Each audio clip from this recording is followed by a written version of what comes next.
जो कॉलेज के अंदर जो कैंपस होता है उसके अंदर इनको सबसे जो पैकेज मिलता है, सबसे हाईएस्ट पैकेज इनको मिला था। तो ये एक बहुत गर्व की बात है। 2000 बहुत वर्षों तक मल्टीनेशनल कंपनी में काम करने के बाद में 2007 में ये भक्तों के संपर्क में आए, इनको भगवत गीता अच्छी लगी और 2007 से फिर ये भक्ति करने लगे और 2013 से इन्होंने फुल टाइम जो ब्रह्मचारी का पद है ये स्वीकार किया। अपना पूरा जीवन प्रभुपाद जी के इस मिशन में उन्होंने न्योछावर कर दिया। तब से ये अलग अलग प्रोग्राम तो लेते ही है, लेकिन कॉलेज के स्टूडेंट्स के लिए particularly IIT Bombay, IIT Powai, IIT Kharagpur, BITS, अलग अलग जगहों पर ये जाते हैं और ये भक्ति का प्रचार कॉलेज के स्टूडेंट्स को सुधारने का प्रयास करते हैं। अलग अलग यहाँ महाराष्ट्र में भी बहुत जगहों पर जाते हैं, उसमें हमारा संभाजी नगर भी है और यहाँ आकर भी ये कॉलेज के स्टूडेंट्स को, आज सुबह इन्होंने पेरेंटिंग पर सेमिनार दिया कि हालांकि है ब्रह्मचारी लेकिन इनको इतना ज्ञान, इतना नॉलेज है कि इन्होंने पेरेंट्स को किस प्रकार से रहना चाहिए इसके बारे में भी बताया। तो कहने का मतलब क्या है कि इनकी स्टडी, इनका गहराई में, इतना गहराई में ज्ञान है कि हर चीज़ के बारे में ये हमको बता सकते हैं। और ऐसे भक्त का आज हमको संग मिला है तो इनका हम हमारी पारंपरिक पद्धति से 3 बार हरि बोल बोलकर इनका स्वागत करते हैं। हरि बोल, हरि बोल, हरि बोल। इनके बारे में बताने का तो बहुत कुछ चीज़ें हैं, मैंने बहुत कुछ लिख कर रखी है, लेकिन अगर ये मैं बताने लग जाऊंगा तो शायद आधा घंटा ही इसको ही लग जाए। हरे कृष्णा। तो मतलब कहने का मतलब कि इनका क्वालिफिकेशन इतना ग्रेट है जो कुछ कि उसके बारे में बताना। भौतिक जगत में जो कुछ भी किया है वो सब लीला आप ये बता दीजिए। हरे कृष्ण। हरे कृष्ण।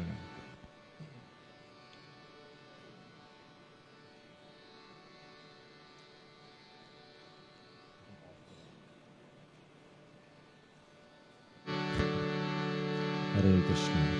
हम एक भजन गाएंगे। आज हमारे इस्कॉन के एक बहुत वरिष्ठ भक्त हिज होलीनेस गोपाल कृष्ण गोस्वामी महाराज, आज उन्होंने सुबह देह त्याग किया है। तो कभी भी अगर बड़े महान वैष्णव अगर अपना देह त्याग करते हैं तो उनके स्मरण में एक गीत गाया जाता है, जिस गीत को आज हम गाएंगे। आप सबसे निवेदन है, are you showing it on the display?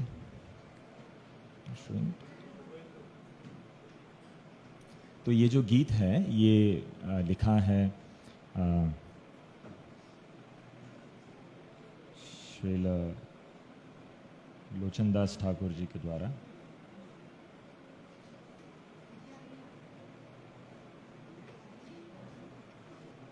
Narottam दास ठाकुर द्वारा। इस गीत के बोल इस प्रकार से हैं, जे अनिलो प्रेम धन करुणा प्रचुर। इस गीत के बोलों को मैं सबसे पहले इसका अनुवाद पढ़ूंगा बिफोर वी सिंग, गाने से पूर्व, ताकि हम लोग एक सही मूड में आकर ये गीत गा पाए। तो आप कृपया करके ध्यानपूर्वक सुनिए ताकि आप जब गाएं तो पूरे भावना के साथ, पूरे श्रद्धा के साथ आप इसको गा सके। जे अनिलो प्रेम धन करुणा प्रचुर, हे न प्रभु कोता गेला आचार्य ठाकुर।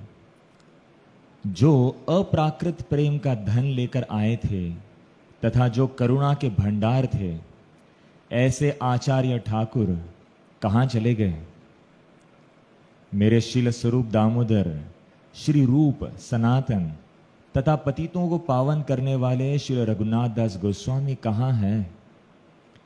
मेरे रघुनाथ भट्ट गोस्वामी, गोपाल भट्ट गोस्वामी, कृष्णदास कविराज गोस्वामी तथा महान नर्तक श्री चैतन्य महाप्रभु, ये सब एक साथ कहाँ चले गए?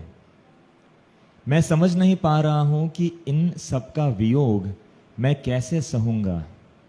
मैं अपना सिर पत्थर से पटक दूं या आग में प्रवेश कर जाऊं। गुणों के भंडार श्री गौरांग महाप्रभु को मैं कहाँ पाऊंगा? इन सब संगियों के साथ गौरांग महाप्रभु ने लीलाएं की थी, उनका संग न पाकर श्रील नरोत्तम दास केवल विलाप कर रहे हैं।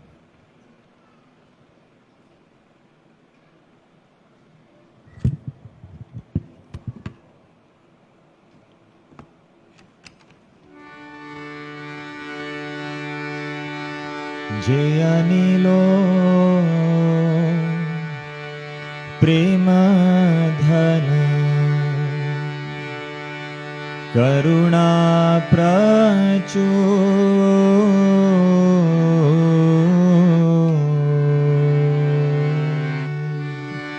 जे अनिलो प्रेम धन करुणा प्रचुर जे अनिलो प्रेम धन करुणा प्रचुर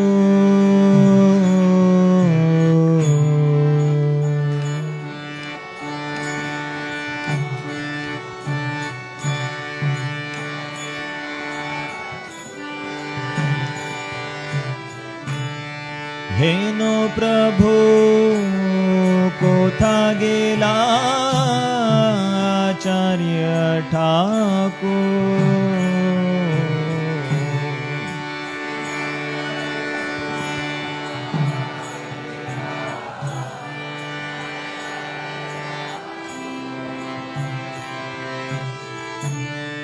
हेनो प्रभु कोथा गेला आचार्य ठाकुर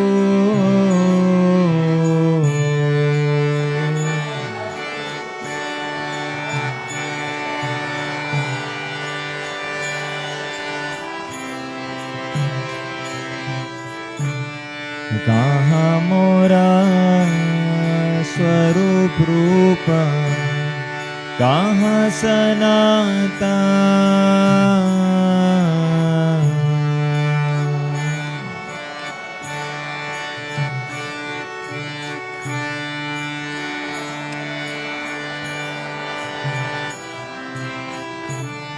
कहाँ दासर भुवनाथा पतित पावना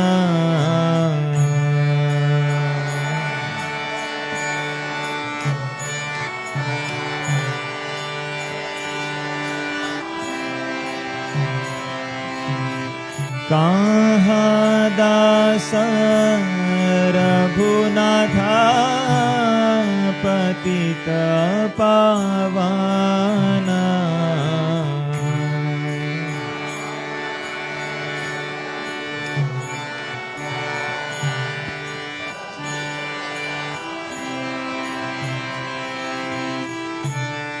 कहाँ मोरा भट्ट जुग कहाँ कविराज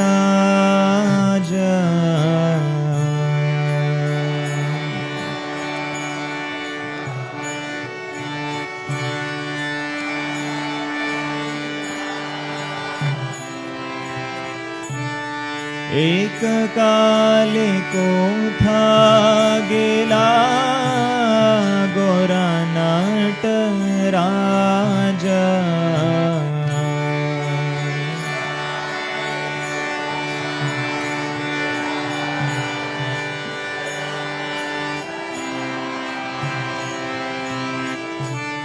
पाषाणे कुटिवो माथा अनले पशिबो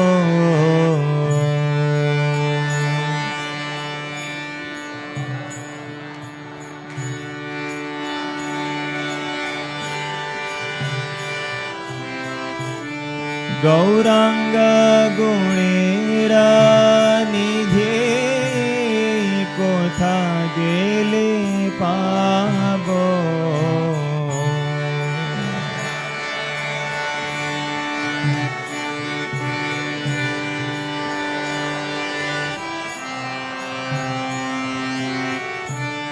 गौरांग गुणेरा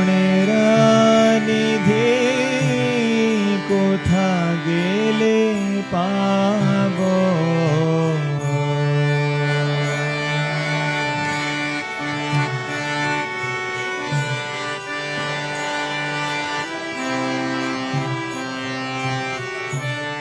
से सब संगीरा संगे जे कैलविला।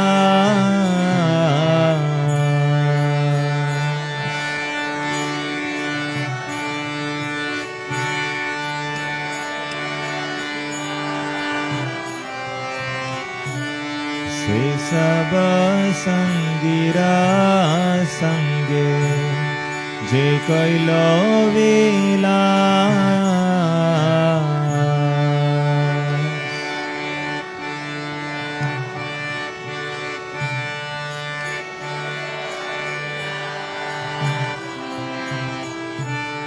से संग न पाइया कांदे नरोत्तम दास।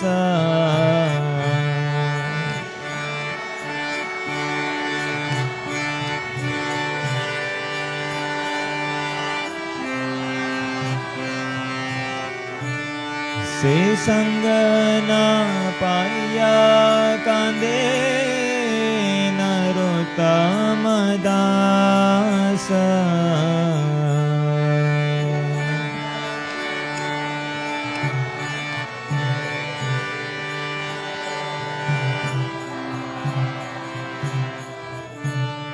जे अनिलो प्रेम धन करुणा प्रचुर।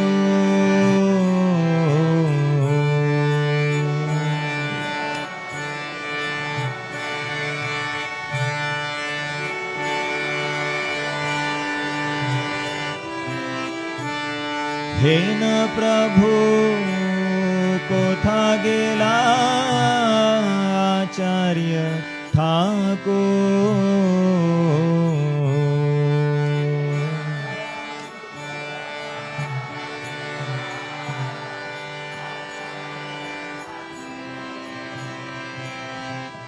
हे न प्रभु कोथा गेला आचार्य ठाकुर।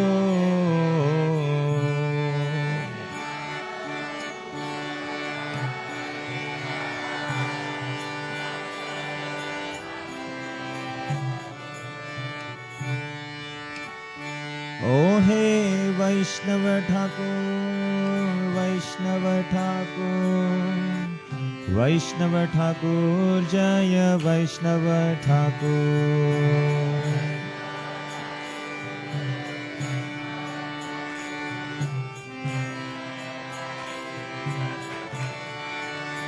ओ हे वैष्णव ठाकुर वैष्णव ठाकुर वैष्णव ठाकुर। ओ हे वैष्णव ठाकुर।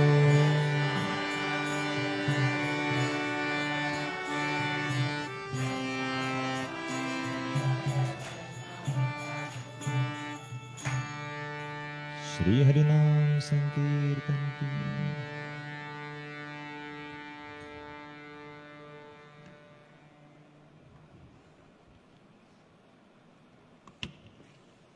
हरे कृष्णा। तो कथा शुरू करने से पूर्व मैं सोच रहा था श्रील गोपाल कृष्ण गोस्वामी महाराज कौन थे और उनके जीवन में उन्होंने क्या क्या कार्यकलाप किए, तो उससे शायद हमको पता चलेगा कि most of us we might not even know कि कौन है ये व्यक्ति। पद्म पुराण में एक श्लोक आता है, वहां पर लिखा गया है न कर्म बंधनम जन्म वैष्णवानाम च विद्यते, कि जो एक वैष्णव होता है वो कर्म बंधन में नहीं फंसता। उसका जन्म हो या उसके कर्म हो, उसके कार्य हो, ये कर्म बंधन से नहीं आते। तो इसलिए ऐसे वैष्णव के बारे में चर्चा करना it is as good as discussing about the supreme personality of Godhead. भगवान का गुणगान करना कितना पवित्र है, उसी समान एक वैष्णव का गुणगान करने के समान है।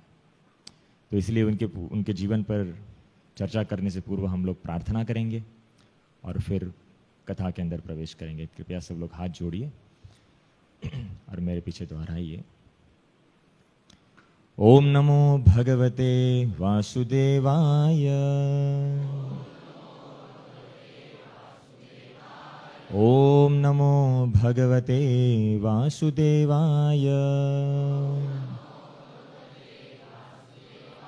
ओम नमो भगवते वासुदेवाय।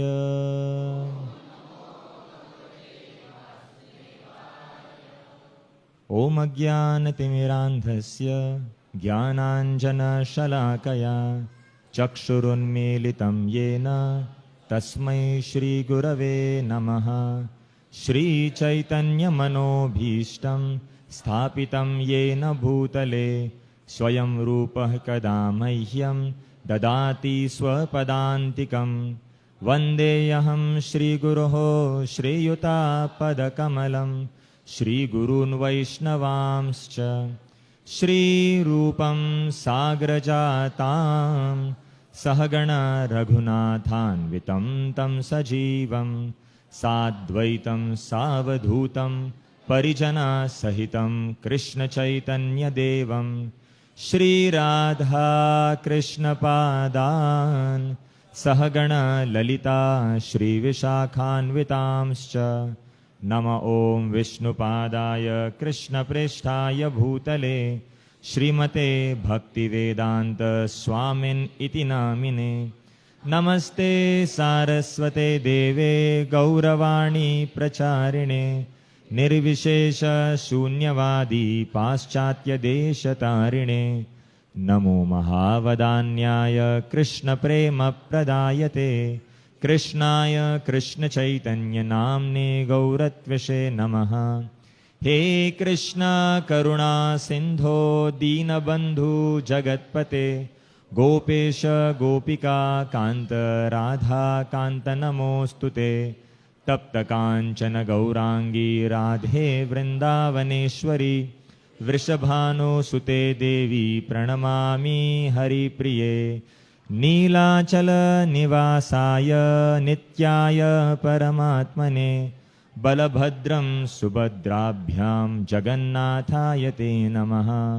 वाञ्छाकल्पतरुभ्यश्च कृपा सिन्धुभ्य एव च पतितानां पावनेभ्यो वैष्णवेभ्यो नमो नमः। जय श्री कृष्ण चैतन्य प्रभु नित्यानंद श्री अद्वैत गदाधर श्रीवासादि गौर भक्त वृंद। हरे कृष्णा कृष्णा कृष्णा हरे हरे हरे राम राम राम हरे हरे। मूकं करोति वाचालं पंगुं लंघयते गिरिं यत्कृपातमहं वन्दे श्रीगुरु दीनतारणम्।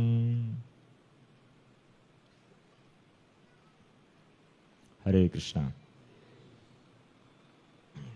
तो कथा शुरू करने से पूर्व यहाँ पे बैठे हुए जो भी वरिष्ठ भक्त हैं और आप सबसे मैं याचना करता हूँ ताकि जो विषय पर मैं बोलने जा रहा हूँ उसका सही तरह से उपाख्यान हो और उससे भगवान का और भगवान के महान भक्तों का गुणगान हो और साथ साथ हम सबको प्रसन्नता प्राप्त हो और मेरे हृदय का विशुद्धिकरण हो। तो जैसे मैं कह रहा था महान भक्तों के विषय में, तो श्रील गोपाल कृष्ण गोस्वामी महाराज, इनकी श्रील प्रभुपाद जी से सबसे पहली मुलाकात हुई थी टोरंटो में। टोरंटो मतलब कनाडा में। श्रील गोपाल कृष्ण महाराज का तभी विवाह हो चुका था और विवाह के पश्चात जब वो मैं जस्ट ढूंढ रहा हूँ वो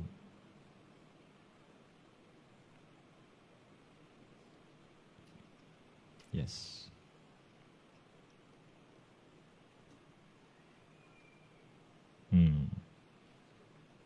तो विवाह के पश्चात मैंने सुना था कि महाराज कोका कोला कंपनी में बड़े मैनेजर की पोजीशन पे थे और इसके उपलक्ष्य में उनको कनाडा में जॉब लगी थी।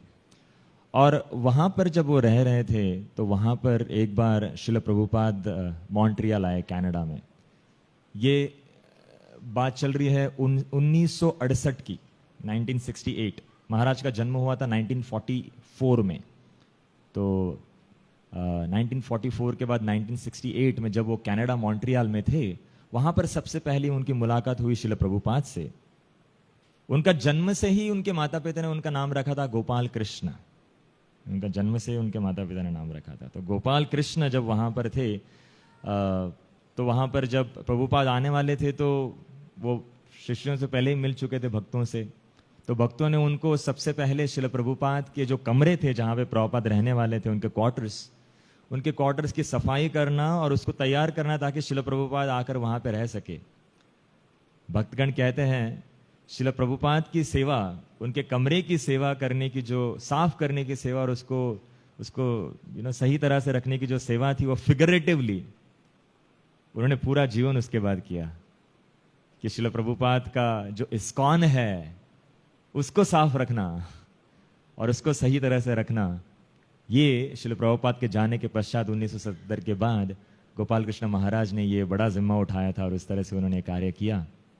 श्रील प्रभुपाद जब वहां पर आए, कनाडा में आए, तो उसके पश्चात जब भी श्रील प्रभुपाद क्लासेस देते थे और जो भी कुछ कार्य होता था, प्रभुपाद के सामने बैठकर एकदम ध्यान पूर्वक गोपाल कृष्ण महाराज, तभी गोपाल कृष्ण अभी तक शिष्य नहीं बने हैं, लेकिन एकदम ध्यान पूर्वक क्लासेस सुनते थे। और प्रभुपाद ने उनके ऊपर उनको नोटिस किया कि अरे स्पेशल व्यक्ति है कोई, कि इतना ध्यान पूर्वक ये क्लासेस सुनता है, इतना नोट्स बनाता है और प्रश्न भी अच्छे पूछता है।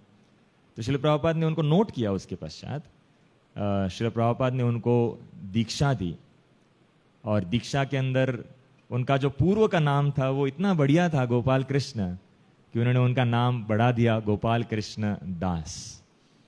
उसी के आगे केवल दास लगा दिया और उनको शिष्य के रूप में स्वीकार किया। और शिष्य के रूप में स्वीकार करने के बाद उनका पूरा उसके बाद जीवन शुरू हुआ श्रील प्रभुपाद को समर्पित करते हुए। उस समय पर उनकी विवाहित पत्नी भी थी, लेकिन इस्कॉन की सेवा इतनी बढ़ गई थी और इतने बढ़िया से सेवा कर रहे थे कि एक बार भक्ति के तीव्रता के अंदर उन्होंने डिसाइड कर लिया कि अभी पारिवारिक जीवन कंप्लीट करते हैं और पूरी तरह से प्रभुपाद की इस्कॉन की सेवा में संलग्न होते हैं। और उसके अंदर उनकी पत्नी का भी क्या कहते हैं उसका अप्रूवल था। अप्रूवल को क्या कहते हैं? सम्मति थी। यस, सम्मति थी। तो श्रील प्रभुपाद ने उनको भारत के अंदर 1975 में उसके पश्चात श्रील प्रभुपाद के बहुत सारे सालों तक एक पर्सनल सेक्रेटरी के रूप में उन्होंने प्रभुपाद की सेवा की। अभी श्रील प्रभुपाद ये फाउंडर आचार्य, इनके हजारों की संख्या में शिष्य है। और ये गोपाल कृष्ण अभी आए हैं 1968 में, लेकिन उसके पश्चात क्योंकि इतना इनका स्वभाव इतना सुंदर था और इनका सेवा भाव इतनी बढ़िया थी, इतने जिम्मेदार व्यक्ति थे कि श्रील प्रभुपाद ने उनको तुरंत अपने सेक्रेटरी के रूप में नियोजित किया। और 1975 में श्रील प्रभुपाद ने उनको गवर्निंग बॉडी कमिश्नर बनाया इस्कॉन का, और बीबीटी का भी ट्रस्टी बनाया। और उसके पश्चात जब श्रील प्रभुपाद ने 1977 के अंदर अपने भगवत धाम चले गए, अपना यहाँ पे देह छोड़कर, तो उसके पश्चात इन्होंने श्रील प्रभुपाद की सबसे प्रिय जो इच्छा थी वो थी उनके ग्रंथों का छापना और उनका वितरण करना।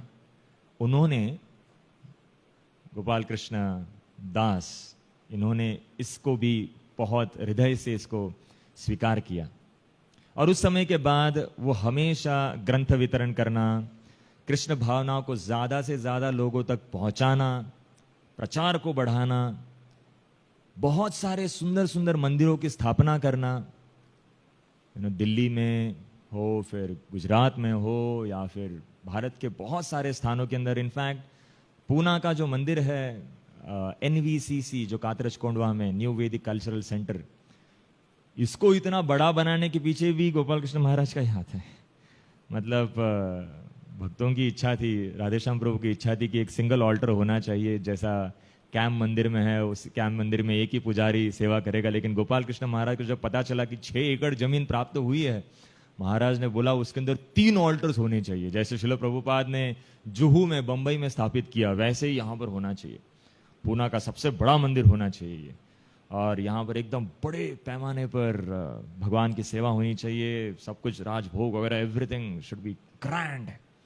तो गोपाल कृष्ण महाराज की इच्छा थी, इसलिए वो एनवीसीसी मंदिर एकदम छोटा बनने वाला था। वो बढ़ते बढ़ते बढ़ते, मतलब this was way back in 2013, उस समय पर ये मंदिर की धनराशि इसको बनाने के लिए लग गई थी 60 करोड़ रुपए, वे बैक इन 2013। आप सोच सकते हैं आज की तारीख में उसकी वैल्यूएशन 100 करोड़ से ऊपर चली गई, क्योंकि आजू बाजू का लैंड रेट सब बढ़ गया है। लेकिन उस समय पर इतना मेहनत करके भक्तों ने, गोपाल कृष्ण महाराज की इच्छा थी, इसलिए इस मंदिर को एकदम जबरदस्त बनाया। तो हमें याद है हर साल गोपाल कृष्ण महाराज पूना आते हैं, और जब पूना आते तो पूना आकर भक्तों को एक नया चैलेंज देकर जाते हैं कि आप इस तरह से ग्रंथ वितरण कीजिए, इतनी संख्या में ग्रंथ वितरण कीजिए। तो हर साल सब लोग उधर देख रहे हैं, अच्छा ओके। तो इसे सब लोग फोटो की तरफ देख रहे हैं शायद। कैमरे के अंदर अच्छा फोटो आना चाहिए। आप लोग यहाँ देखिए, उससे अच्छा लगता है कि सब लोग ध्यान से क्लास सुन रहे थे, फोटो की तरफ नहीं देख रहे थे। एनीवे, तो अच्छा, गोपाल कृष्ण महाराज का फोटो दिखा रहे हैं, अच्छा ठीक है। मेरे को लगा आप लोगों का फोटो खींचा जा रहा है।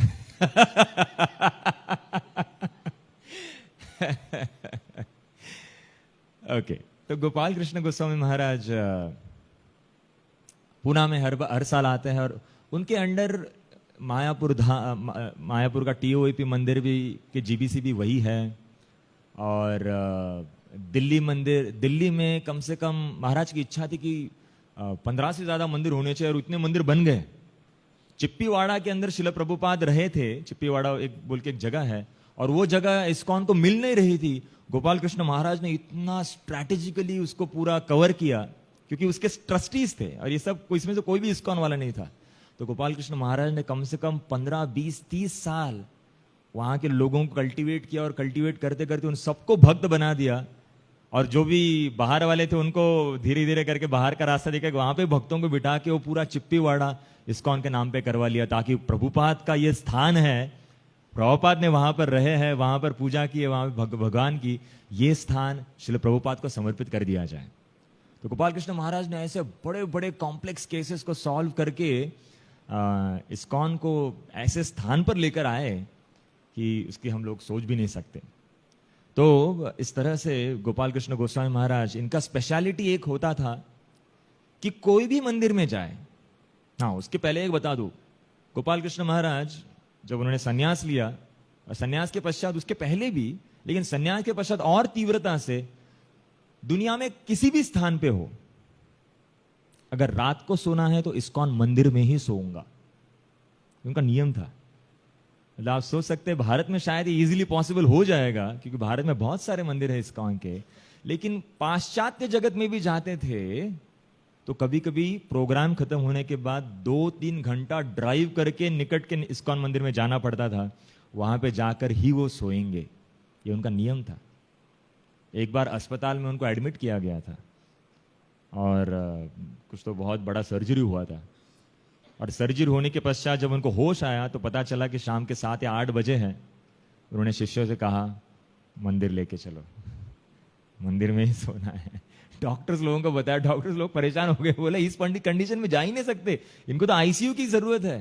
बोले व्हाटएवर इट इज, सोएंगे तो मंदिर में ही सोएंगे। ऑफ कोर्स आप लोग सब घर पे सोइए, संन्यास लेंगे तब आ जाइए, कोई प्रॉब्लम नहीं, या फिर अगर ब्रह्मचारी बनना चाहते हैं तो भी अलग बात है। लेकिन गोपाल कृष्ण महाराज का स्पेशलिटी था हर रोज सुबह जपा वॉक के लिए जाना। हाँ, तो जिस भी मंदिर में सोते थे और सुबह उठ जाएंगे, तो सुबह उठने पर जिस भी मंदिर में हो, सुबह 4:30 बजे, रात को कितने भी बजे सोए, 4:30 वो आपको उस मंदिर के गर्भगृह के अंदर दिखेंगे। अभी गर्भगृह के अंदर प्रवेश करने के लिए कम से कम 45 मिनट पहले आपको रेडी होना पड़ता है। मतलब उसके पहले उठकर स्नान करके, कपड़े फ्रेश करके सब तैयार, और 45 मिनट्स बिफोर वो गर्भगृह के अंदर है, भगवान को उठाया है और अभी भगवान की आरती कर रहे हैं 4:30 को। अरे महाराज आप तो कल रात को 1 बजे सोए। वॉट एवर इट इज, 4:30 जिस भी मंदिर में है आरती कर रहे हैं।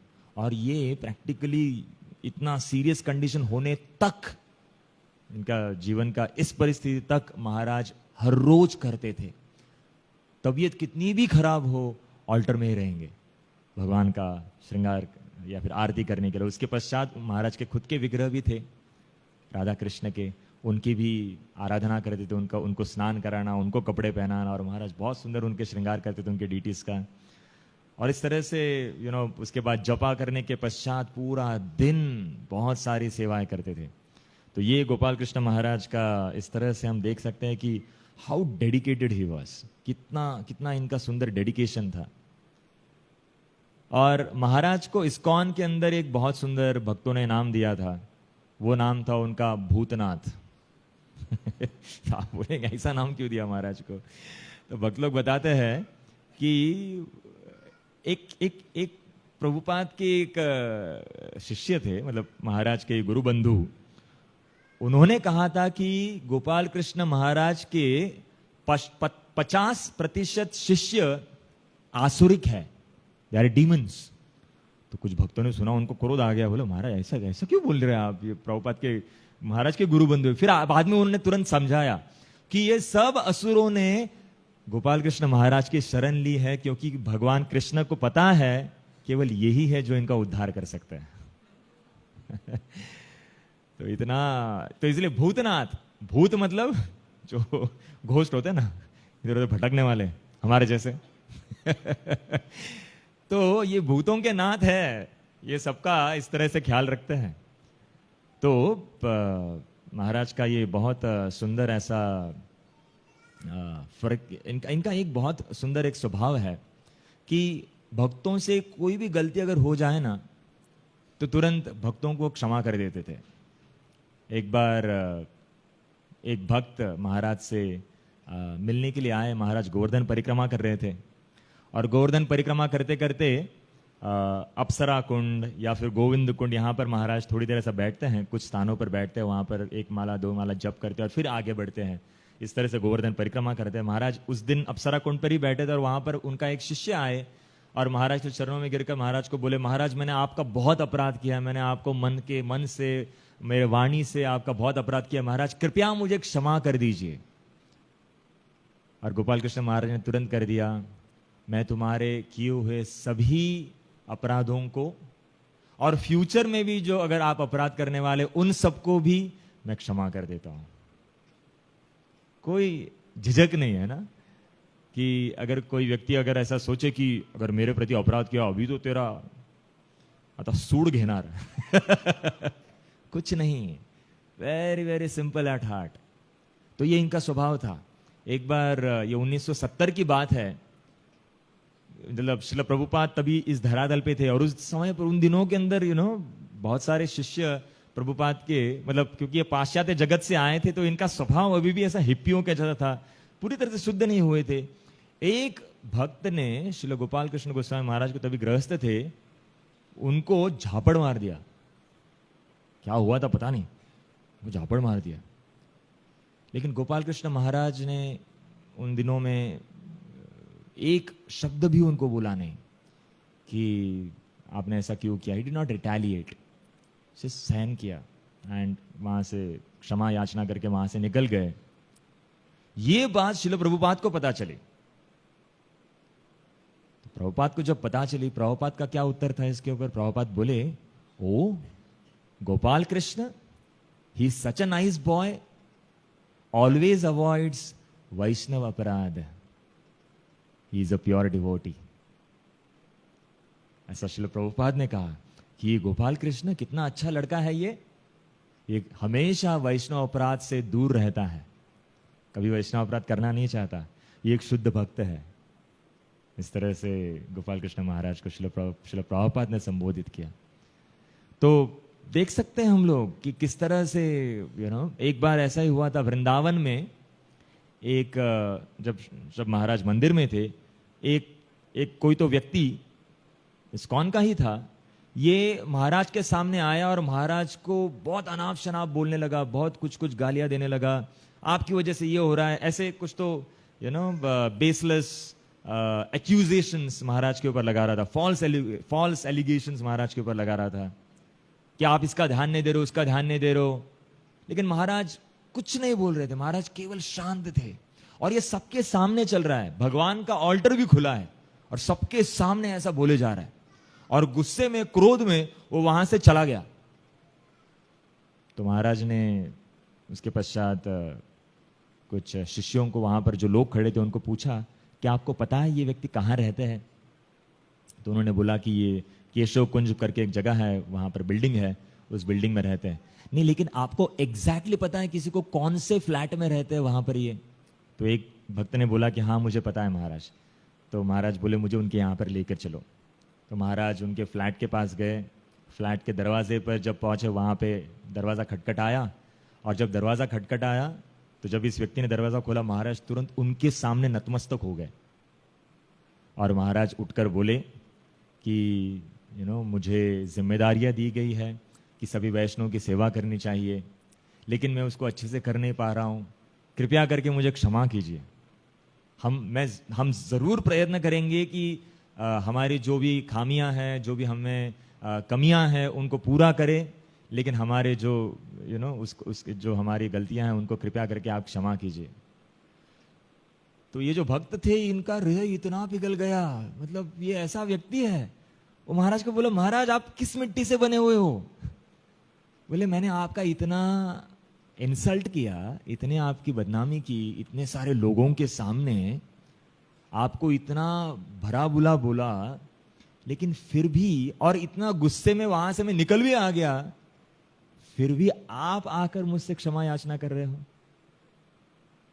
तो वो भक्त इतना, उसका हृदय द्रवित हो गया कि उसने तुरंत महाराज को वहां पर साष्टांग दंडवत किया और महाराज से क्षमा याचना की कि मुझे क्षमा कीजिए, मैंने जो कुछ भी बोला, रजोगुण के वश में आकर मैंने जो कुछ भी किया, आप मुझे कृपया करके क्षमा कीजिए। ये महाराज का स्वभाव है, क्षमा करने का, और साथ साथ रिटेलिएट नहीं करेंगे, मतलब प्रति उत्तर नहीं देंगे। तो ये बहुत स्पेशल क्वालिटी। एक बार दिल्ली के एक मंदिर में एक अकाउंटेंट थे, और ये अकाउंटेंट को ऑडिटिंग के समय पे पकड़ा गया कि इसने चोरी की है, इसने इस्कॉन का पैसा कहीं से तो गायब किया है। तो जब ये इंफॉर्मेशन लीक हो गई और भक्तों ने डिसाइड किया कि इसको काम से निकाल देंगे मंदिर से, भक्त थे लेकिन चोरी कर दी थी इन्होंने।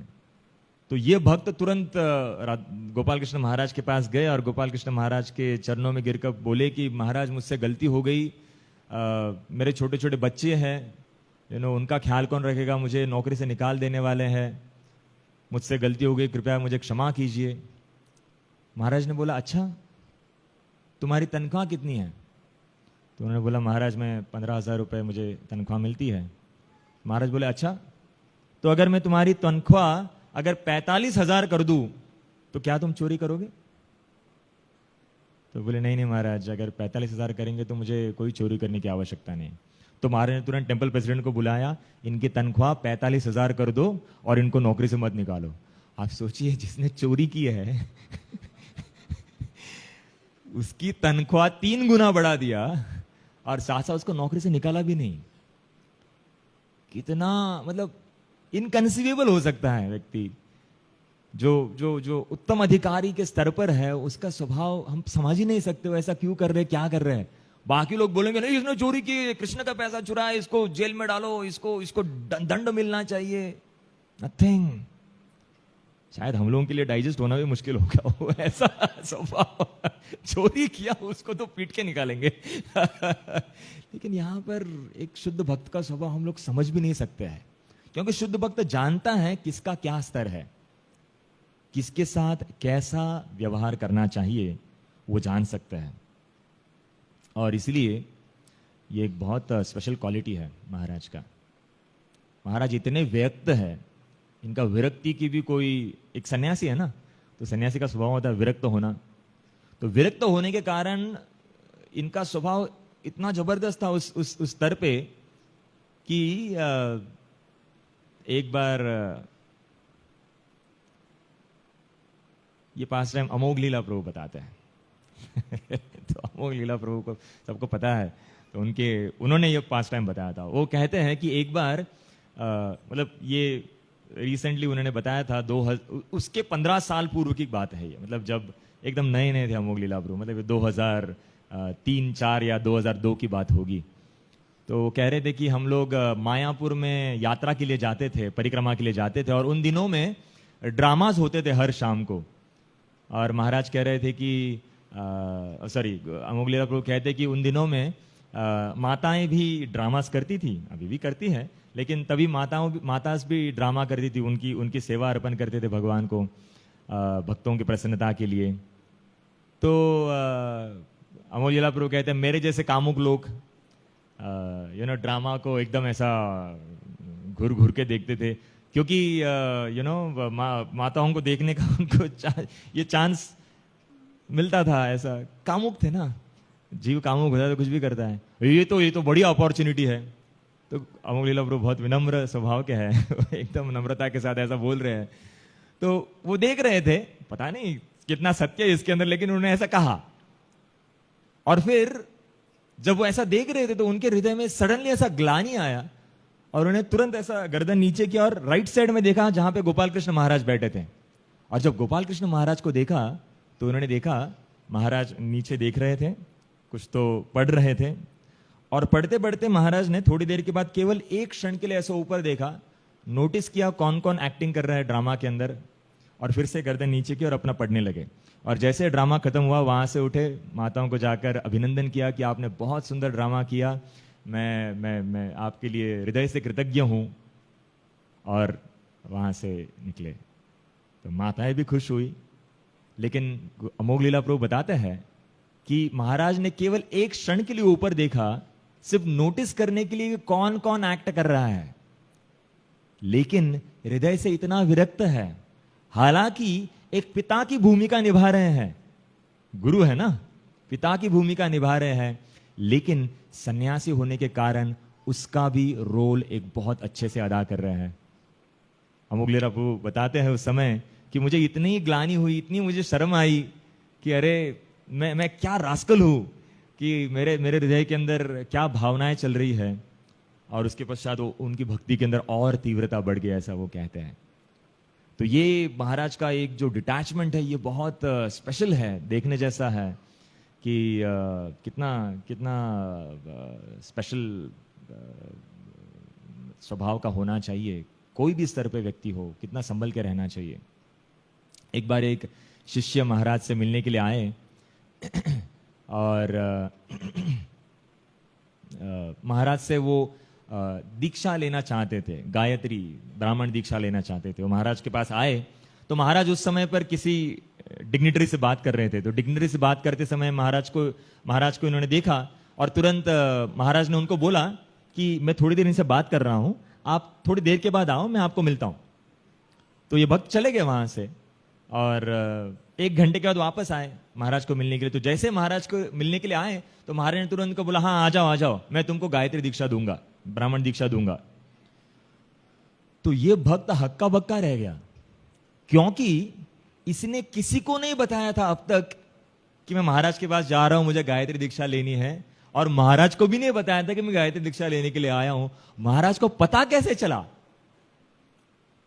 तो महाराज को बोले भी कि Maharaj how did you come to know कि मैं किसके लिए आया था आपके पास? तो महाराज वहां पर उत्तर देते हुए कहते हैं, I can enter your mind, read your mind and can come outside. जो गुरु होते हैं, भगवान उनको इतनी शक्ति प्रदान करते हैं कि वो शिष्य के मन में क्या चल रहा है उसको भी जान सकते हैं, उसको भांप सकते हैं, क्योंकि उनका परमात्मा के साथ कनेक्शन बहुत स्ट्रांग होता है और उस व्यक्ति के हृदय में परमात्मा है, तो वो एग्जैक्टली बता देता है कि क्या चल रहा है उसके साथ। तो ये बहुत बहुत स्पेशल क्वालिटी है। और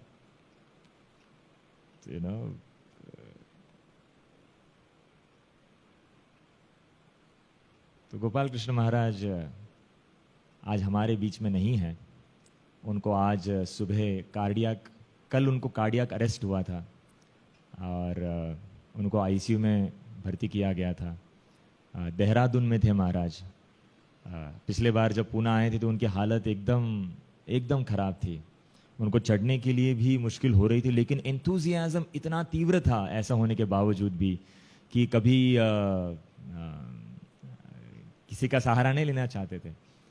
तो जब महाराज क्लास देने के लिए आने वाले थे हमारे मंदिर में बीसीईसी, तो आने से पहले जब कन्हैया ठाकुर प्रभु उनको मिलने गए थे एनवीसीसी में कोंडवा में, तो वहाँ पर महाराज ने उनको पहला प्रश्न पूछा कि आपका माइक साउंड सिस्टम अच्छा रहेगा ना? तो प्रभु जी ने बोला यस महाराज, we have a good sound system.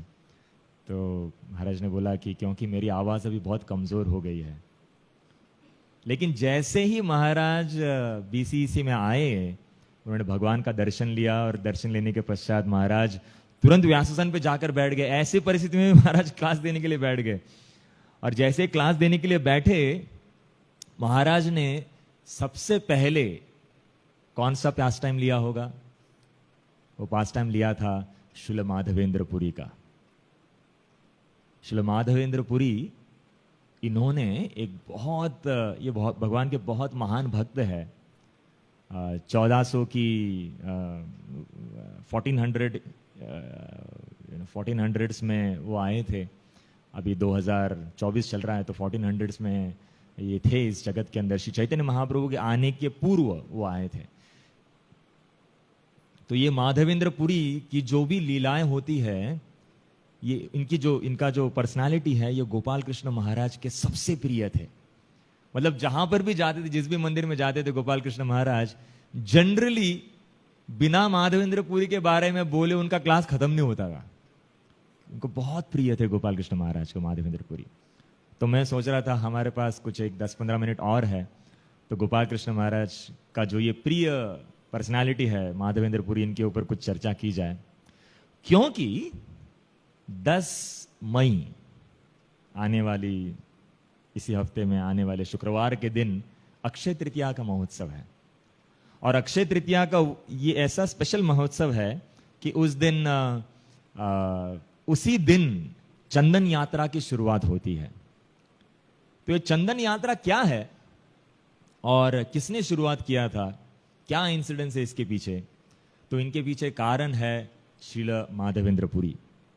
भगवान के बहुत महान भक्त है और इनके जीवन में, ये सन्यासी थे, और इनके जीवन में इन्होंने एक बहुत स्पेशल वृत्ति अपनाई थी, और इस वृत्ति का नाम है अजागर वृत्ति।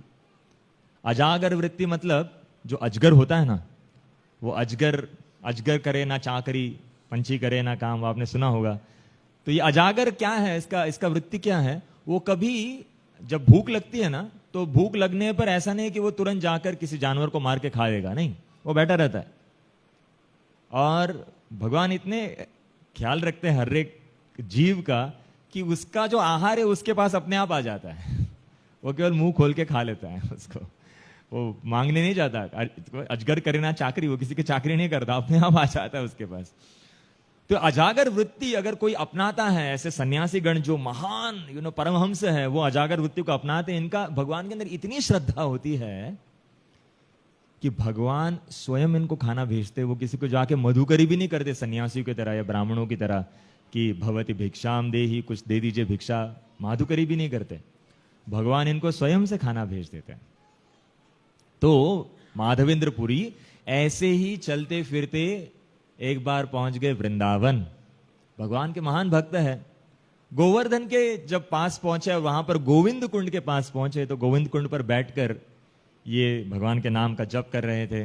हरे कृष्णा कृष्णा कृष्णा हरे हरे, हरे राम राम राम हरे हरे। इनके पास जप माला होती थी और एक कंटिन्यूस भगवान के नाम का जप किया करते थे। तो वहां पर जब बैठे थे, इनका आहार वही था, भगवान के नाम का ही जप करना। तो भगवान के नाम का अगर आप जप कर रहे हो तो भगवान आपका ख्याल नहीं रखेंगे क्या?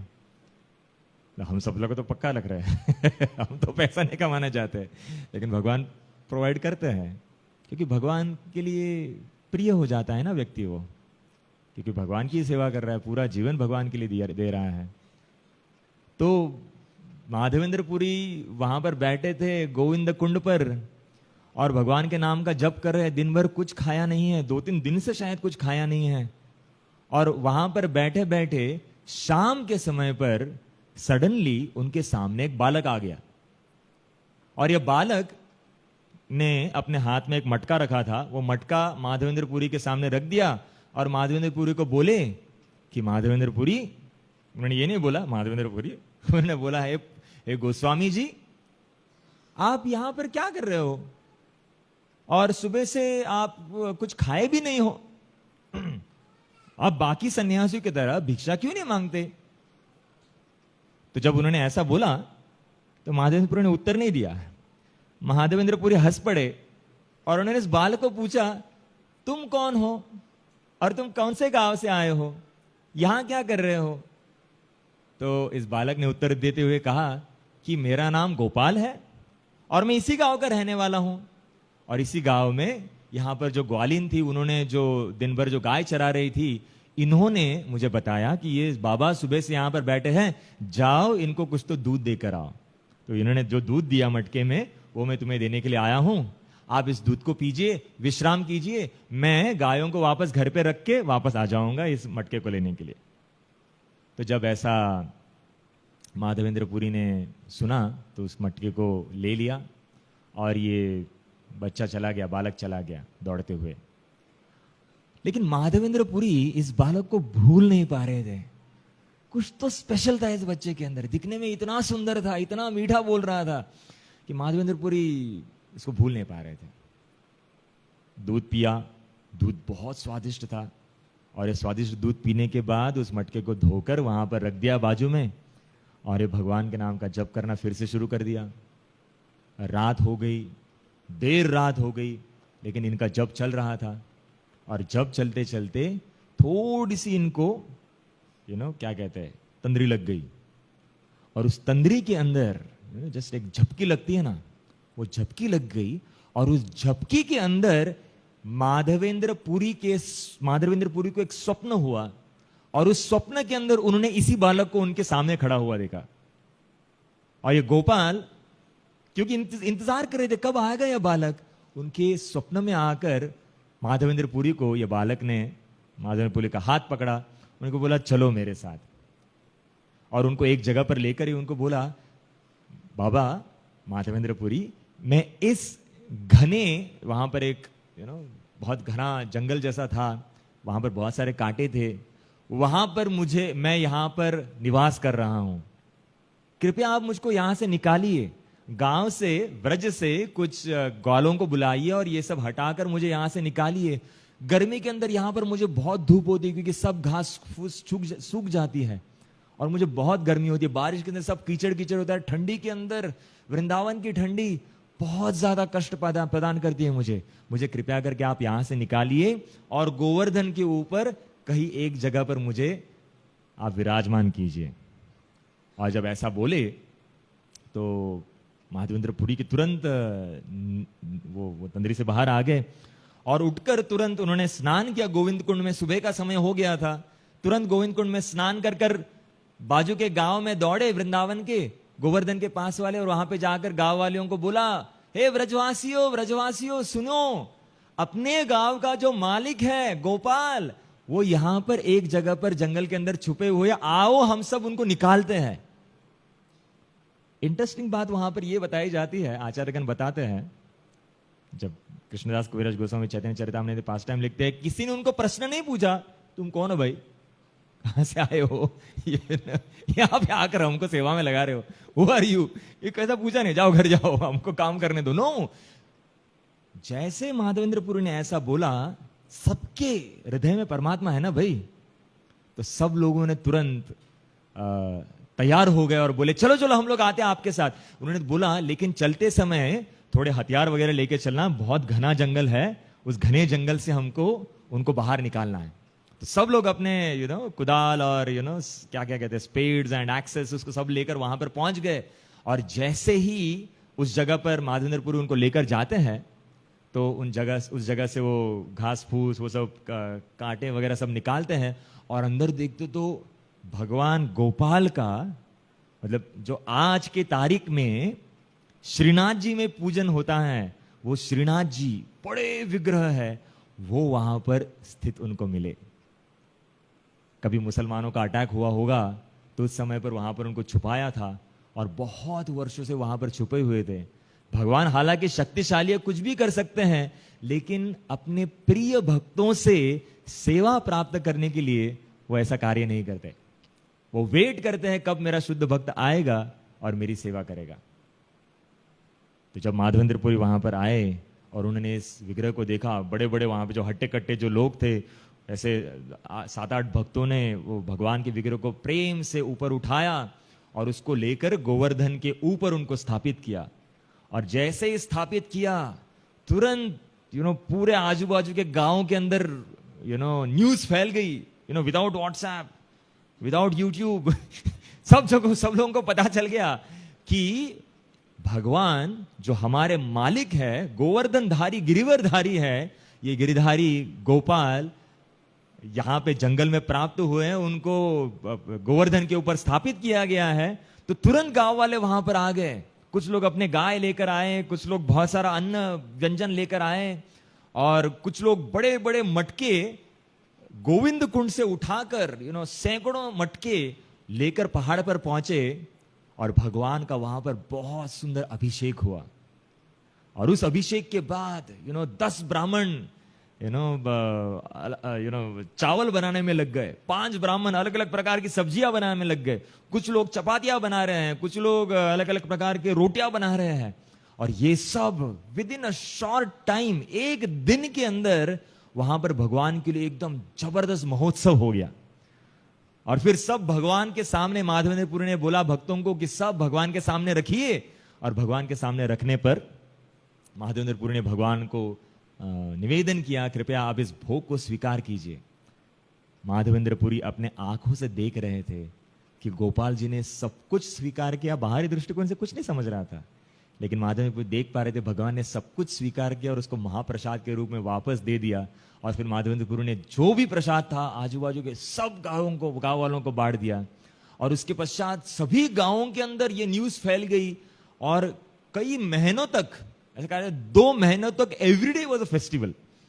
या आज इस गांव के लोग आकर भगवान को भोग लगा रहे, कल उस गांव के, कल उस गांव के, इस गांव के, उस गांव के, सभी गांव के लोग आकर भगवान को भोग चढ़ा रहे हैं। उनके लिए अलग अलग सुंदर सुंदर वस्त्र बना रहे हैं, उनके लिए सुंदर एक वहां पर एक मंदिर जैसा स्ट्रक्चर भी उन्होंने बना दिया।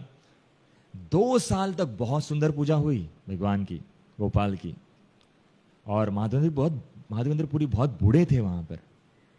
और उस समय पर माधवेंद्रपुरी के स्वप्न में 2 वर्ष के पश्चात गोपाल फिर से एक बार आते हैं और माधवेंद्रपुरी से कहते हैं, माधवेंद्रपुरी मैं तुम्हारी सेवा से बहुत प्रसन्न हूं, लेकिन इतने साल मैंने ये धूप और ये सब सहन किया है, मेरी त्वचा अभी भी जल रही है।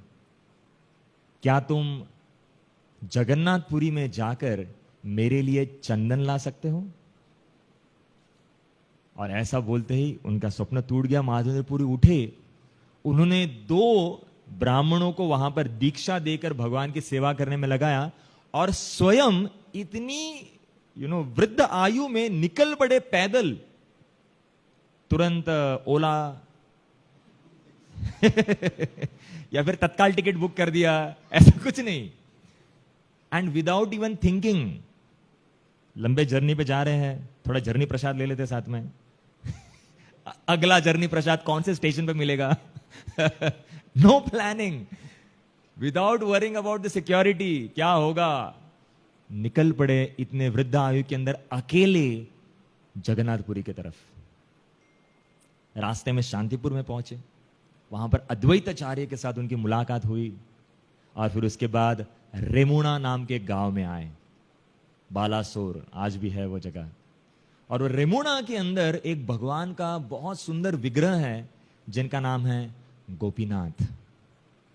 ये गोपीनाथ स्पेशल विग्रह है क्योंकि वृंदावन का ये जो गोपाल का जो विग्रह था ना, इसको बनाया था वज्रनाभ ने, जो भगवान कृष्ण के पोते, ग्रैंडसन ग्रेट ग्रैंडसन और ग्रैंडसन पोते, है ना, उन्होंने बनवाए थे इस विग्रह को गोपाल के। लेकिन ये गोपीनाथ का विग्रह और भी स्पेशल था क्योंकि इसको बनाया था भगवान श्री रामचंद्र ने त्रेता युग के अंदर। क्यों, आप पूछेंगे ऐसा कैसे? तो कहते हैं कि एक बार श्री रामचंद्र शाम के समय पर देख रहे थे कि कुछ ग्वाले अपने गैयों के पीछे पीछे भाग रहे हैं, और गैया भाग रही है अपने गौशाला की तरफ, और ये सब ग्वाले भी उनके पीछे भाग रहे। वो देखकर भगवान रामचंद्र हंस पड़े। तो जब हंस पड़े तो माता सीता ने पूछा क्या हो गया स्वामी, क्यों हंस रहे हो? तो उन्होंने बताया कि अगले अवतार के अंदर मैं ऐसा रूप लेने वाला हूं और मैं भी गायों के पीछे भागने वाला हूं। तो जो सडनली एक इंसिडेंस याद आ गया। हम लोग एक बार बुक डिस्ट्रीब्यूशन के लिए गए थे और किसी एक गांव के अंदर ऐसे ही हम लोग ग्रंथ वितरण कर रहे थे। तो एक माता आई और एक माता, हमारे एक भक्त ने उनको कृष्णा बुक दिखाया। तो ये कृष्णा बुक उन्होंने हाथ में लिया और उतने में कुछ गाय वहां पर दौड़ रही थी और एक बच्चा उसके पीछे दौड़ रहा था। तो ये माता ने हमारे भक्त को बताया कि ये जो लड़का है ना, ये मेरा बेटा है। जब ये मेरे पेट के अंदर था ना, तब ये कृष्णा बुक पढ़ती थी। तो दौड़ने के ऊपर मेरे को वो फर्स्ट टाइम सडनली याद आ गया। तो ये गाय के पीछे दौड़ने की जो श्रृंखला है, ये जो परंपरा आज भी चल रही है। तो वहां पर तो भगवान को सीता मैया ने पूछा रामचंद्र को कि आपका अगला रूप कैसे रहने वाला है? तो भगवान ने मुस्कुराते हुए, एक बड़ा वहां पर शिला था, उसके ऊपर भगवान ने अपने तीर से एक मूर्ति को बनाया। उसके अंदर आजू बाजू में गोपाल के छोटे छोटे लीलाएं हैं, बहुत सारे गैया हैं, और सेंटर में भगवान गोपीनाथ बांसुरी लेकर खड़े, ऐसा रूप बनाया। और यही रूप आज भी है। आप अगर जाएंगे कभी रेमुणा, तो आपके काउंसलर्स और कोई नहीं मिला तो राम लक्ष्मण ब्रो को पकड़िए और उनको बोलिए कि हमको रेमुणा लेकर चलो। ये रूप हमको देखना है भगवान का। तो ये गोपीनाथ का इतना सुंदर रूप है। और जब माधवेंद्रपुरी वहां पर पहुंचे तो माधवेंद्रपुरी ने भगवान का दर्शन लिया। और जब भगवान का दर्शन लिए तो वहां पर एक पुजारी थे। वो पुजारी ने बोला कि हम लोग अभी भगवान को एक स्पेशल भोग लगाने वाले हैं, और ये भोग है एक स्पेशल खीर का। और ये खीर अमृत के लिए नाम से जानी जाती है। ये इतनी स्पेशल है, पूरी दुनिया में ऐसी खीर नहीं बनती। तो माधवेंद्रपुरी बहुत खुश हुए सुनकर। 12 कटोरिया, केवल 12 पॉट्स भगवान को अर्पण होती है। तो माधवेंद्रपुरी ने जब ये सुना तो माधवेंद्रपुरी के मन में ऐसी एक इच्छा जागृत हुई, किसी को बताया नहीं, केवल मन में इच्छा जागृत हुई कि अगर ये एक खीर का मटका अगर मुझे मिल जाए उसको आस्वादन करने के लिए, तो मैं ऐसी ही खीर वृंदावन में मेरे गोपाल को लगाऊंगा। ध्यान से सुनिए क्या बोले, मैं इसको आस्वादन करूंगा और ऐसी खीर बनाऊंगा। उन्होंने ये नहीं बोला कि मैं किचन में जाकर उस कुक को पूछूंगा क्या रेसिपी है, कौन से इंग्रेडिएंट्स है। ऐसा नहीं सोचा। इसका मतलब क्या है, माधवेंद्रपुरी बहुत एक्सपर्ट कुक थे। टेस्ट करके समझ जाएंगे इसके अंदर क्या क्या डाला है, इसको कैसे बनाया है। You need a very expert person. माताओं को बहुत माताएं होती है, प्रभु जी भी होते हैं, कि उनको समझ जाता है इसके अंदर क्या गड़बड़ है, आज क्या गड़बड़ किया है सब्जी के अंदर, या फिर कोई भी आइटम बनाया उसके अंदर, या फिर इसके अंदर कौन से आइटम्स डाले हैं, कौन सा आइटम एक्स्ट्रा हो गया। हमारे जैसे केवल खाते हैं, सोचते भी नहीं उसके अंदर क्या है। मम्मी को पूछना पड़ता है कसं झालं, अच्छा है क्या, हाँ बहुत अच्छा है, बहुत अच्छा है। सिर्फ इतना ही बोलते, समझ में तो आता नहीं कुछ। लेकिन Madhavendrapuri was an expert cook. लेकिन माधवेंद्रपुरी की प्रामाणिकता देखिए, जैसे उनके मन में ये विचार आया, माधवेंद्रपुरी ने अपने आप को धिक्कारते हुए कहा कि मैंने ये अपराध कर दिया, सेवा अपराध, कि अभी तक भगवान को भोग नहीं चढ़ाया इस आइटम का, और उसके पहले मैंने खाने की इच्छा कर ली। उनको बहुत बुरा लगा और वहां से वो निकल गए। वेट भी नहीं किया कि भगवान को भोग लगेगा, मुझे कटोरे मिलेगा, फॉरगेट इट। वहाँ से निकल गए गांव में, बालासोर रेमुणा गांव में एक मार्केट था, वहाँ पर एक किसी पेड़ के नीचे जाकर वहाँ पे भजन करने लगे। किसी को पता नहीं, ये आकर चले भी गए। लेकिन भगवान ने देख लिया पूरा इंसिडेंस। तो गोपीनाथ ने रात के समय पर वहां का जो पुजारी है उसके सपने में भगवान आए, और भगवान उसके सपने में आकर उसको कहते हैं कि हे पुजारी उठो, मैंने मेरे भक्त माधवेंद्र पुरी के लिए एक मटका खीर का चुरा लिया है। मतलब शायद जो पुजारी निकाला था उसने देखा भी नहीं 12 है कि 11 है, वो सीधा लेके चला गया। कभी कोई पुजारियों के साथ ऐसा होता है, यार सो ध्यान नहीं रहता उनका, अरे क्या ऑफर किया था और क्या लेके जा रहा हूं। वो पुजारी ऐसे लेके चला गया, उसने देखा भी नहीं 11 ही है और बांट दिया उसने। लेकिन भगवान ने एक चोरी करके रखा था। भगवान बोले मैंने चुराया है, उसका नाम माधवेंद्र पुरी, मेरे भक्त का, मार्केट के अंदर कहीं तो मेरे नाम का जप कर रहा है, जाओ उसको ढूंढो और उसको मटका दो। वो पुजारी तुरंत उठा और उठते ऑल्टर भागा, नहीं पहले बाथरूम भागा क्योंकि कपड़े गंदे थे ना, बहुत इंपॉर्टेंट है। स्नान किया, फ्रेश कपड़े पहने, तिलक वगैरह करके फिर भगवान के ऑल्टर में प्रवेश किए और देखा भगवान की धोती ऊपर करके देखा वहां पर एक मटका छुपाया हुआ था। और बोले अरे बाप रे, ये तो भगवान तो अभी भी चोरी करते हैं तो वो मटका लेकर, और ये पुजारी तो मतलब उसको समझ में नहीं आ रहा था भगवान ने चोरी की, ऐसे स्पेशल लीला किया इन्होंने, कौन है ये भक्त। वो मटका लेकर भागे मार्केट की तरफ, मध्य रात्रि का समय है, माधवेंद्र पुरी, आज सब लोग सो रहे हैं, अरे सोने दो भाई, नहीं माधवेंद्र पुरी किधर हो तुम, और चिल्ला चिल्ला के बोल रहे हैं भगवान गोपीनाथ ने तुम्हारे लिए खीर चुराई है। भगवान की बदनामी कर दी ये माधवेंद्र पुरी का भी नाम बिगाड़ दिया। क्या भगवान और भक्त का संबंध है। माधवेंद्र पुरी सामने आते हैं, बोलते कि मैं ही माधवेंद्र पुरी हूं। उन्होंने हाथ में मटका दिया और मटका लेकर इस पुजारी ने पूरा बता दिया क्या क्या हुआ। और जब माधवेंद्र पुरी ने ये सुना, माधवेंद्र पुरी गदगद हो गए आनंद से, अश्रु आ रहे उनके आंखों से। उन्होंने पुजारी को नमस्कार किया, इस मटके को नमस्कार किया, उसका आस्वादन किया, और वो पुजारी उनको दंडवत करके वहां से निकल पड़े। उनको पता चल गया he is not an ordinary devotee है, माधवेंद्र पुरी बहुत स्पेशल व्यक्ति है। 2 बार इनके सपने में भगवान ने दर्शन दिया है, उनसे सेवा ली है, दूसरी सेवा देकर भेजा है। और यहां पर ये पुजारी भी बहुत स्पेशल है क्योंकि उसके सपने में भगवान आए। इज नॉट एन ऑर्डिनरी पुजारी, वो भी बहुत महान भक्त है। और ये दोनों का भी संबंध हो रहा है यहां पर। और ये पुजारी वापस चले जाते हैं, और जाने के बाद माधवेंद्र पुरी, देखिए कितना विनम्र भावना है इनकी।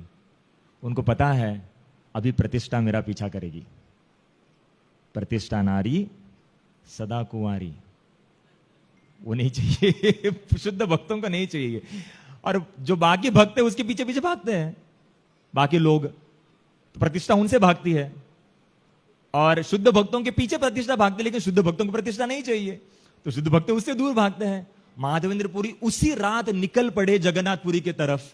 वहां पे जाके जगन्नाथ जी का दर्शन किए, और जब जगन्नाथ जी का दर्शन किए, वहां पर खबर फैल चुकी थी कि माधवेंद्र पुरी के लिए गोपीनाथ ने खीर चुराई है। तो सोच सकते हैं आप, बिना व्हाट्सएप के पहुंच गया। वेरी इंटरेस्टिंग, मतलब मैं भी शॉक हो गया था, ऐसा कैसे हो सकता है। उनके पहले न्यूज पहुंच गई पुरी के अंदर। और वहां पर जब भक्तों को पता चला, माधवेंद्र पुरी स्वयं आए, उन्होंने इनका इतना सत्कार किया। उन्होंने केवल बोला कि मुझे भगवान के लिए चंदन और कर्पूर चाहिए, आप मुझे दे दीजिए, मैं चला जाऊंगा। तो इन्होंने तुरंत बहुत सारा कर्पूर, बहुत सारा चंदन, और उसको लेकर जाने के लिए आदमी दिए, कस्टम पेपर्स बना के दिए, कोई आपको रास्ते में रोकेगा नहीं। चंदन लेकर जाना है ना, वो चंदन की तस्करी होती है, बहुत सेफ रहना पड़ता है चंदन के साथ। कभी कोई पेड़ के पेड़ गायब हो जाते हैं किधर गया, रात में चाहे हो गया। तो चंदन का ये इतना सारा उनको देकर भेज रहे थे। वापस आते वक्त रेमुणा पहुंचे, और रेमुणा जब पहुंचे तो भगवान गोपाल वृंदावन वाले अभी रेमुणा में थे। जैसे रेमुणा में पहुंचे, वहां पे भक्तों ने तुरंत आने को खुद से आकर उनको खीर दे दिया। इन्होंने खीर का आस्वादन किया, उस रात सोए, और नींद के अंदर फिर से एक बार गोपाल उनके सपने में आके कहते हैं कि हे माधवेंद्र पुरी, मैं आपकी सेवा से ऑलरेडी प्रसन्न हूं, आप केवल अभी ये कीजिए, आपको वृंदावन फिर से आने की आवश्यकता नहीं है, यहीं पर इस चंदन को और कर्पूर को घिसिए, और मेरा ये स्वरूप है, गोपीनाथ भी मेरा ही स्वरूप है, आप इस गोपीनाथ को ये चंदन लगाइए और मुझे वृंदावन में शांति मिल जाएगी। तो वहां पर तुरंत उन्होंने एम्प्लॉय किया कुछ लोगों को, आप घिसे हो इस चंदन को। भक्त लोग पूछते हैं, सन्यासी एम्प्लॉय कर रहा है? मतलब किसी को एम्प्लॉय करने के लिए आपके पास पैसा होना चाहिए देने के लिए। ये सन्यासी ने एम्प्लॉय किया, क्योंकि इनके पास भी बहुत सारा दान आता था ना, तो ये बोला मैं तेरे दानों, मैं तुम्हारे एम्प्लॉयमेंट का देख लूंगा। बहुत सारे भक्तों ने एक साथ मिलकर इस चंदन को घिसा, और उसके बाद 21 दिन वो चंदन हर रोज भगवान गोपीनाथ को लगाया जाता था कर्पूर के साथ मिक्स कर, और भगवान को बहुत ठंडक पहुंची, गोपाल प्रसन्न हो गए, गोपीनाथ प्रसन्न हो गए, और तब से लेकर आज तक अक्षय तृतीया के दिन से ये उत्सव शुरू होता है। 21 दिन के लिए उसको मनाया जाता है चंदन यात्रा के नाम से। और ये चंदन यात्रा शुरू हुई केवल श्री माधवेंद्र पुरी की भक्ति को दर्शाने के लिए भगवान ने लीला की शुरुआत की। आप देख सकते हैं कितने महान भक्त है हमारे माधवेंद्र पुरी। श्री चैतन्य महाप्रभु कहते हैं, भगवान के प्रेम का जो ये वृक्ष है, माधवेंद्र पुरी इस पेड़ का जड़ है। He is the root of that tree. और ये माधवेंद्र पुरी के कारण आज हम लोग भगवान के राधा कृष्ण विग्रह की सेवा कर पा रहे हैं, जो किसी भी संप्रदाय के अंदर पूजा नहीं होती थी। ये केवल माधवेंद्र पुरी के कारण हमारे ब्रह्म मध्व गौड़ीय संप्रदाय के अंदर राधा कृष्ण की पूजा की शुरुआत हुई। तो हम बहुत कृतज्ञ हैं श्री माधवेंद्र पुरी के प्रति कि उन्होंने ये सुंदर फेस्टिवल की शुरुआत की।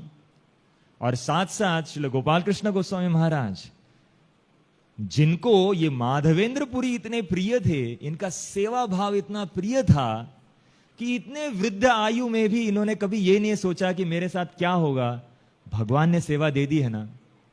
एक भक्त के साथ दोपहर में ये पास टाइम में पढ़ रहा था, और भक्त बता रहे थे, कभी कभी हमको छोटी सी सेवा भी दे देना, प्रभु जी यहां की चीज वहां रख दो, तो भी हम लोग आलसीपन करते हैं। लेकिन माधवेंद्र पुरी अपने जीवन से सिखाते हैं कि भगवान की सेवा करने के लिए वो कितने तत्पर थे। और शुद्ध भक्तों के जीवन से हम लोग यही चीज सीख सकते हैं कि वॉट एवर एज, कोई भी हमारा उम्र हो, कोई भी हमारी परिस्थिति हो, हम लोगों ने भगवान की और भक्तों की सेवा करने में झिझकना नहीं चाहिए। तो आइए हम लोग गोपाल कृष्ण गोस्वामी महाराज के स्मरण में अभी कीर्तन करेंगे। जनरली हर संडे को हम लोग डांसिंग कीर्तन करते हैं, लेकिन मेरा निवेदन है कि आज हम लोग बैठ के कीर्तन करेंगे और गोपाल कृष्ण महाराज के चरणों में प्रार्थना करेंगे। जो भगवान के महान भक्त होते हैं, वो कहीं पर भी हो, हमारी प्रार्थना उन तक पहुंचती है। तो गोपाल कृष्ण महाराज ने अपने जीवन के अंदर अपनी दृढ़ता, अपना श्रील प्रभुपाद के प्रति अटूट विश्वास, और किसी भी परिस्थिति के अंदर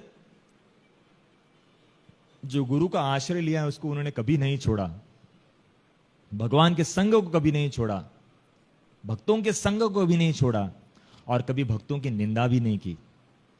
ऐसे महान भक्त से हम यही प्रार्थना करें कि हमारे अंदर भी ये एक बूंद अगर आ जाए तो हमारा जीवन भी सफल हो जाए। तो आइए हम लोग गोपाल कृष्ण महाराज के लिए आज का कीर्तन समर्पित करें, और श्री माधवेंद्र पुरी को भी स्मरण करते हुए आने वाले शुक्रवार को ये चंदन यात्रा का महोत्सव मनाएं।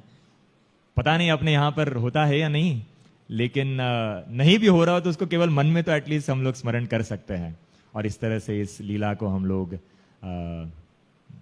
इस उत्सव में हम लोग भाग ले सकते हैं। हरे Krishna.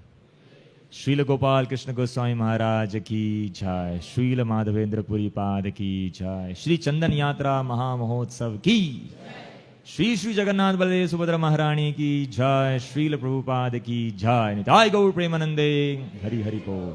Thank you very much. Hare Krishna.